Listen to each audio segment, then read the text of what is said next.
तो दोस्तों आज हो गया 22 मई 2022। यूपी समेत देश दुनिया की सभी ताज़ा बड़ी खबरें लेकर आए सिर्फ आपके लिए। चलिए फटाफट खबर शुरू करते हैं। उससे पहले चैनल को अब तक सब्सक्राइब ना किया हो तो फटाफट चैनल को सब्सक्राइब कर दें, लाइक कर दें, शेयर कर दें ताकि इसी तरह की खबर आप हर रोज देख सके। चलिए शुरू करते हैं आज की पहली बड़ी ये खबर। मोदी सरकार ने लोगों को राहत देते हुए शनिवार को पेट्रोल डीजल पर उत्पाद शुल्क घटा दिया है। केंद्र वित्त मंत्री निर्मला सीतारमण ने जानकारी देते हुए कहा है कि हम पेट्रोल पर केंद्र उत्पाद शुल्क में 8 रुपये प्रति लीटर और डीजल पर 6 रुपये प्रति लीटर की कमी कर रहे हैं। इससे पेट्रोल की कीमत 9 रुपये प्रति लीटर और डीजल की कीमत 7 रुपये प्रति लीटर कम हो जाएगी। लंदन की कैम्ब्रिज यूनिवर्सिटी में आइडिया ऑफ इंडिया सेमिनार को संबोधित करते हुए कांग्रेस नेता राहुल गांधी ने मोदी सरकार पर जमकर हमला बोला है। उन्होंने कहा कि लद्दाख में यूक्रेन जैसे हालत हो गए हैं और केंद्र सरकार चीन पर बोलने से डर रही है। भारत में इस वक्त जो हो रहा है ठीक वैसा ही पाकिस्तान में भी हुआ था। साथ ही उन्होंने कहा कि कांग्रेस अन्य विपक्षी दलों से बेहतर नहीं है, वो पार्टी को बिग डैडी के रूप में नहीं देखना चाहते हैं। बिहार में बीते 2 दिन के भीतर आकाशीय बिजली गिरने से कम 33 लोगों की मौत हो गई है। पिछले 2 दिन में राजधानी पटना समेत बिहार के कई जिलों में आंधी और बारिश ने कहर मचाया है। 16 जिलों में आकाशीय बिजली की चपेट में आने से 33 लोगों की जान चली गई है। सबसे ज्यादा भागलपुर में 7 और मुजफ्फरपुर जिले में 6 लोगों की मौत हुई है।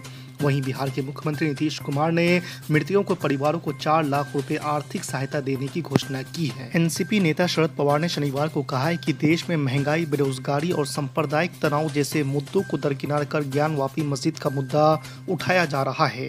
शरद पवार ने कहा है कि लोगों को असल मुद्दों से भटकाने के लिए सोची समझी रणनीति के तहत ये मुद्दा उठाया जा रहा है। केंद्र सरकार द्वारा पेट्रोल और डीजल की कीमतों में कटौती पर प्रतिक्रिया व्यक्त करते हुए महाराष्ट्र के मुख्यमंत्री उद्धव ठाकरे ने निशाना साधा है। ठाकरे ने कहा है कि पहले ईंधन की दरों में बहुत ज्यादा वृद्धि करना और फिर बाद में मामूली कटौती करने का दिखावा करना सही नहीं है।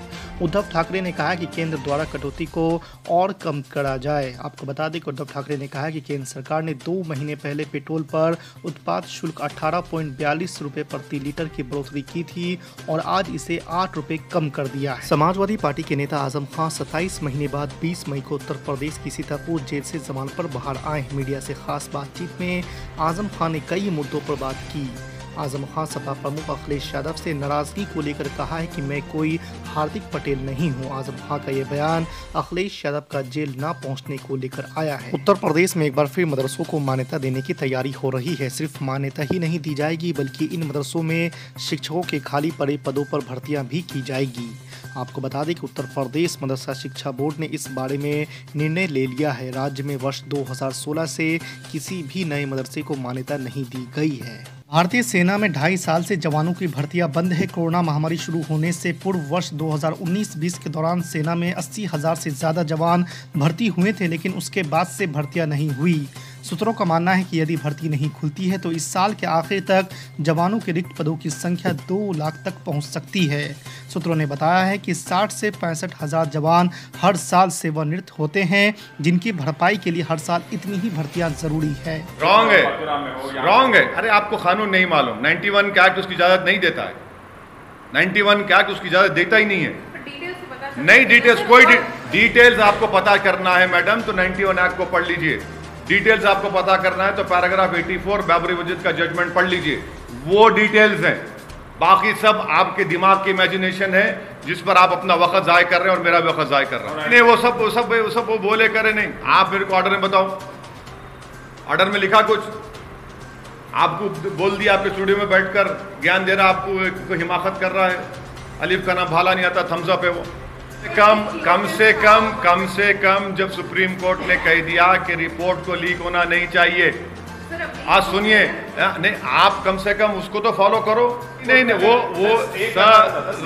ना अरे को स्टे आप जाएंगे डिस्ट्रिक्ट मजिस्ट्रेट को, वहां पे सुनेंगे। अब आप रिपोर्ट क्या रही कर ले कि अब आपका एंकर जज बन गया तो मैं कुछ नहीं कर सकता।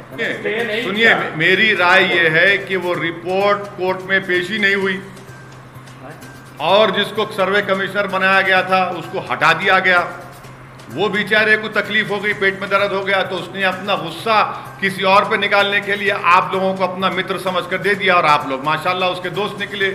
आपने रिपोर्ट को कैरी कर दिया, आपने लाइव कैरी कर दिया। इस बात पे भी नहीं सोचा कि रिपोर्ट कोर्ट में पेश होनी चाहिए, मगर आप लोगों को जल्दी है कि इसका टीआरपी ना बढ़ जाए, मेरा टीआरपी कम ना हो जाए।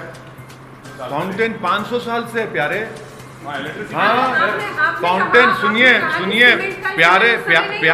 प्यारे फाउंटेन 500 साल से वहाँ पे 500 साल से फाउंटेन है प्यारे वहाँ पे। 300 साल बोले, आज 500 हो गया। हाँ 500 साल है। नहीं मैं गलत बोला, आपको सही कर लिया, 500 साल से है सर। लेकिन आपने वो भी कहा था कि उतने साल पहले सीमेंट नहीं था, तो फिर अब ये फाउंटेन। हाँ बिल्कुल नहीं, औरंगजेब के मरने के बाद सीमेंट आया, तो फाउंटेन को भाई गच्ची से बनता ना। ये इमारत जिसमें बैठे हुए आप, ये भी 100 साल पुरानी मॉन्यूमेंट है। अरे 300 साल से 500 साल भी कर दिया। हाँ बिल्कुल 500 साल। अहमदी साहब बोले, आज मैं करेक्ट कर लिया अपने आप को। जस्टिस हमारे एडवोकेट हुजैफा अहमदी साहब बोले कि 500 ईयर्स से मैं वो पॉन्ड को और उस फाउंटेन को यूज कर रहा हूँ। तो कितने साल पहले का है वो? तो हाँ कितने साल पहले का होगा वो? 91 के एक्ट में प्रोटेक्टेड है। क्या तुम भूल गए फारूक आजम की शहादत को? क्या तुम भूल गए जुल्लुरैन की शहादत को? क्या तुम भूल गए शेर खुदा की शहादत को? वो अली जो अल्लाह का शेर है, जिसको देखना इबादत, उनकी शहादत। क्या तुम भूल गए कि तुम्हारा दीन जो तुमको मिला है, अमार बिन यासिर को, यासिर बिन अम्मार को, अगर तुम्हारे सामने तुम्हारी मां को मारा जाता तो तुम्हारा खून खौलता नहीं खौलता। हजरत अम्मार के सामने उनकी मां को मारा गया। हजरत सुमैया को अबू जहल ने नेजा मारा। तुमको मालूम मेरी मां और बहनों, इस्लाम में सबसे पहले शहादत किसने दी? मर्द ने नहीं दी, औरत ने दी। उसका नाम हजरत सुमैया। बेटे के सामने मां को मार दिया गया।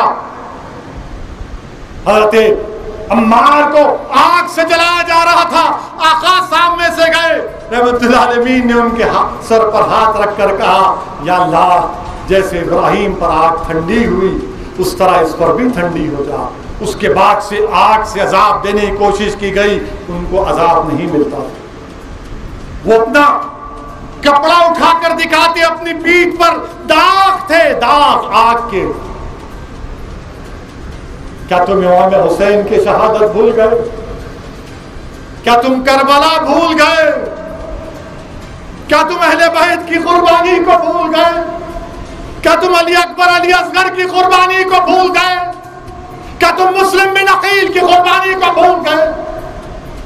क्या तुम कासिम बिन हसन की कुर्बानी को भूल गए? नहीं, हमें याद है। याद रखो, बताने का मकसद यह है कि हौसले पस्त ना हो, हिम्मतों को बुलंद रखो।